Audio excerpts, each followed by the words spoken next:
Entonces, ¿cómo sabemos que la fe cristiana es verdadera? ¿Cómo sabemos que nuestra fe es verdadera?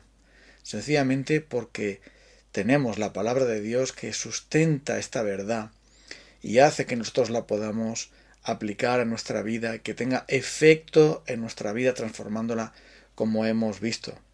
Entonces, lo que da sentido a la fe cristiana es su contenido. Y el Señor Jesús, cuando resucitó y manda a sus discípulos a predicar el Evangelio, este contenido de la fe, dice lo siguiente: Toda potestad me es dada en el cielo y la tierra, dice Mateo capítulo 28.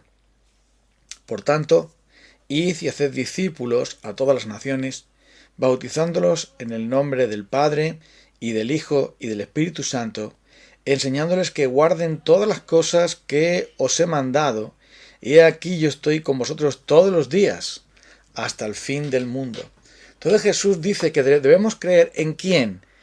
Debemos ser creyentes y ser bautizados en el nombre del Padre, del Hijo y del Espíritu Santo, pero también debemos obedecer las cosas que Él nos ha mandado y no otras. Entonces tenemos que saber en quién hemos creído y tenemos que saber cuál es también el contenido de nuestra fe. Y esto es algo que el apóstol Pablo proclama muchas veces y reclama muchas veces. El apóstol Pablo dijo: yo sé a quién he creído y estoy seguro que es poderoso para guardar mi depósito, mi tesoro para aquel día, para el día final. La palabra de Dios dice que hay muchos falsos maestros, que hay muchos falsos apóstoles, que hay muchos falsos predicadores, que hay mucha falsa doctrina.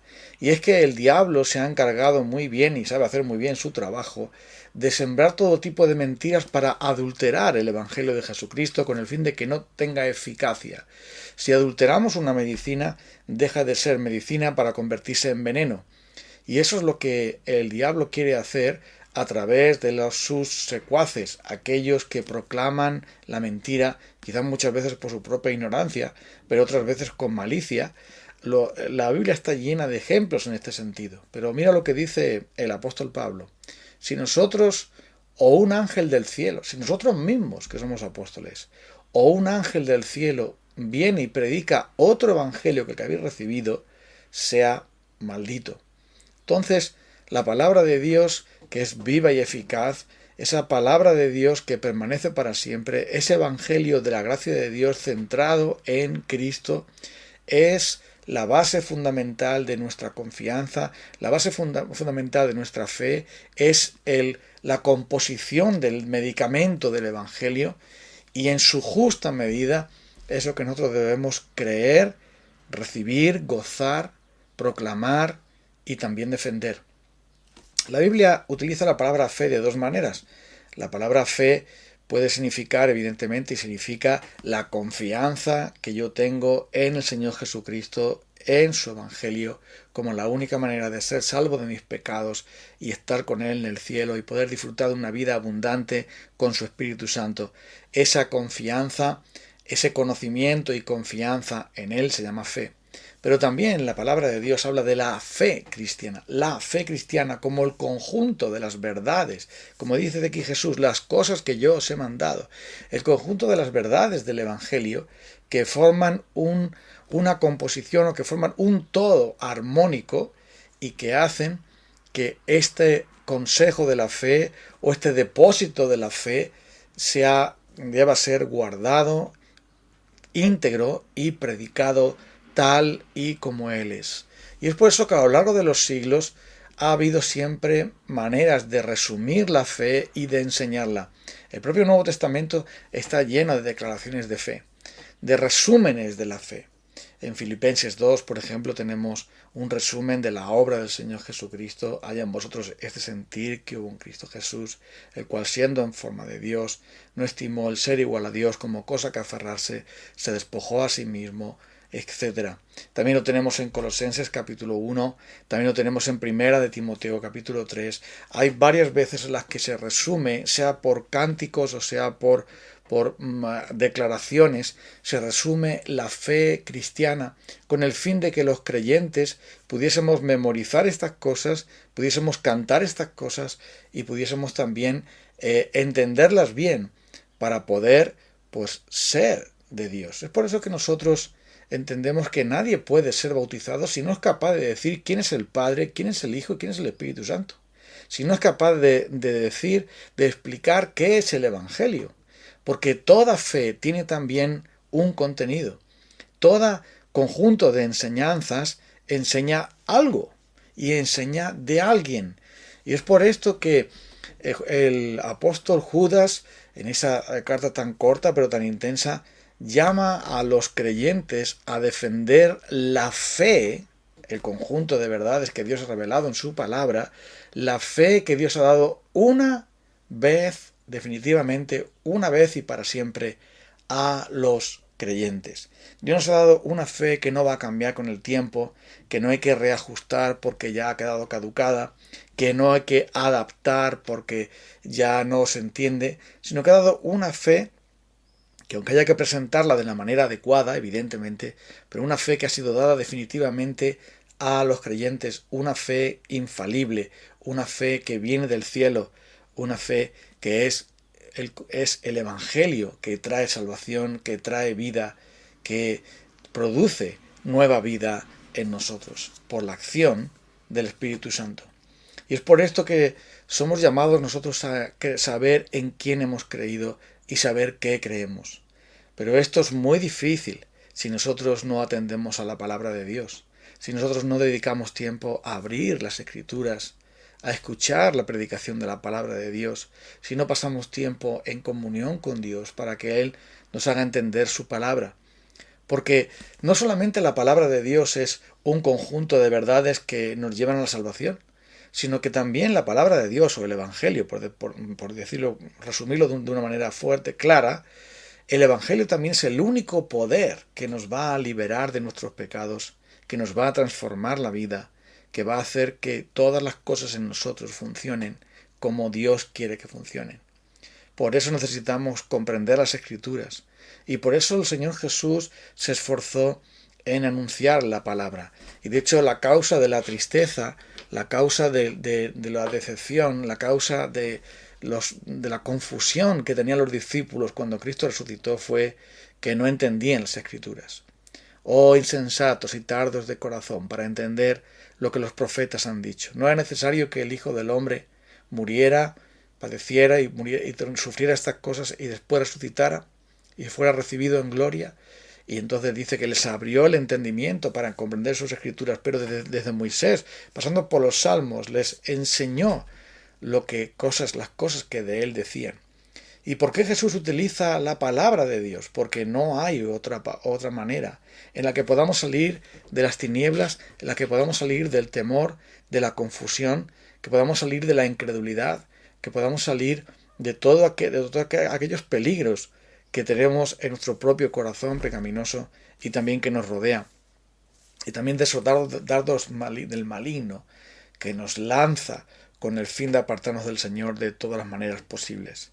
Y es por esto que necesitamos saber en quién hemos creído, saber en qué creemos, saber por lo menos qué creemos y por qué lo creemos.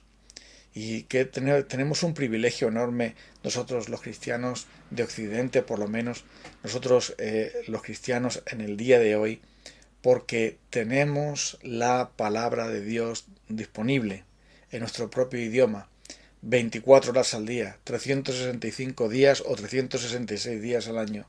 Tenemos la oportunidad de conocer nuestra fe, tenemos la oportunidad de leer la palabra de Dios, tenemos la oportunidad de crecer en la gracia y en el conocimiento de Dios, tenemos la oportunidad de conocer ese Evangelio para no ser engañados con las mentiras y para poder recibir esa vacuna de Dios, ese tratamiento de Dios, esa medicina de Dios, ese alimento de Dios, esa leche pura, no adulterada, para que por ella crezcamos para salvación.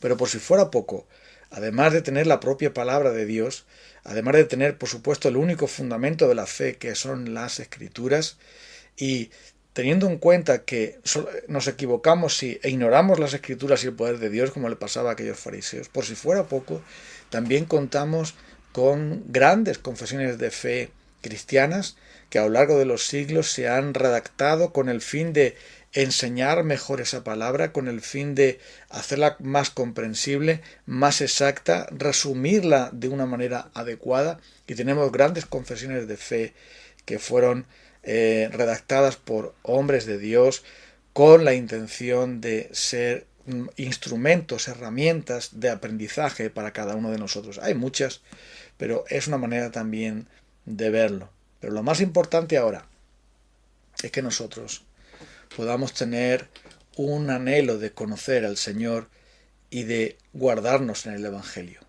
Necesitamos entonces leer la palabra de Dios, entender esa palabra y hacer que nuestra fe no se salga fuera del ámbito de la revelación de Dios, del ámbito del Evangelio, porque de esa manera, al estar dentro de ese ámbito de la palabra de Dios, mantendremos ese depósito del Evangelio, podremos enseñar a otros a que guarden todas las cosas que Jesús ha mandado, como dice aquí, y podremos contar con la compañía, con la bendición del Señor. Yo estaré con vosotros todos los días hasta el fin del mundo.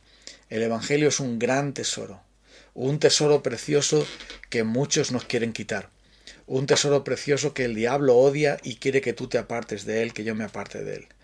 Es un tesoro precioso que nuestro corazón malvado en el fondo no quiere recibir. Es un tesoro precioso que el mundo rechaza, odia y desprecia. Pero aún así, este Evangelio de salvación, este Evangelio de la cruz de Cristo, este Evangelio de la gloria de Cristo, este Evangelio glorioso del Señor Jesucristo, es un gran tesoro que nosotros podemos tener y podemos disfrutar, y que es todo lo que necesitamos para ser preservados en la fe y para poder disfrutar de todo lo que el Señor nos da. Entonces, si alguien viene y no trae este Evangelio, no lo recibamos ni le digamos bienvenido. No participemos de sus obras. Si alguien viene y predica otro evangelio que el que nos ha sido dado, una vez que lo hemos conocido, una vez que lo hemos comprendido, aunque sea lo básico, no estemos dispuestos a aceptar a los charlatanes, sino que estemos solamente dispuestos a recibir todo aquello que es del evangelio, todo aquello que entra en el evangelio, todo aquello que viene de la fuente pura del Señor mismo. Y si hacemos eso, estaremos haciendo exactamente lo que dijo el apóstol Pablo: no he rehuido anunciaros todo el consejo de Dios, el arrepentimiento para con Dios y la fe en el Señor Jesucristo. Ese es el Evangelio, el arrepentimiento para con Dios, la fe en el Señor Jesucristo, enseñándoles que guarden todas las cosas que yo os he mandado, y yo estaré con vosotros todos los días, hasta el fin del mundo. Vamos a orar a Dios para pedir que nos ayude a ser preservados de todo error y que Él esté con nosotros para que podamos conocerle mucho mejor mediante su maravilloso y divino Evangelio. Vamos a orar. Gracias, Señor, porque tenemos este tesoro del Evangelio en vasos frágiles de barro como somos nosotros. El tesoro de tu Evangelio que nos habla del Señor Jesucristo, que es aquel Salvador, nuestro Salvador, que derramó su preciosa sangre para limpiarnos de nuestros pecados y para sacarnos de la mentira, para sacarnos, Señor, de toda confusión y temor y llevarnos directamente a la verdad pura, porque Él es la verdad y en ningún otro hay salvación, porque no hay otro nombre bajo el cielo dado a los hombres en el cual podamos ser salvos. Te pedimos, Señor, que sea solo tu verdad, solo tu Evangelio como un potente faro que alumbre las tinieblas de este mundo, que nos alumbre las tinieblas de nuestro propio corazón y nos muestre cómo eres tú realmente, cuál es la demanda de tu palabra, que nosotros hay que arrepentirnos y creer en ti, confiar en ti. Ahora, Señor, te pedimos que nos guardes en este día y que obres tú en nuestros corazones, en nuestras vidas, en nuestras iglesias, conforme a tu santa voluntad. Pedimos tu bendición en el nombre de Cristo. Amén. Nos vamos a encontrar el día de mañana, si Dios quiere. Un abrazo para todos. Dios os bendiga.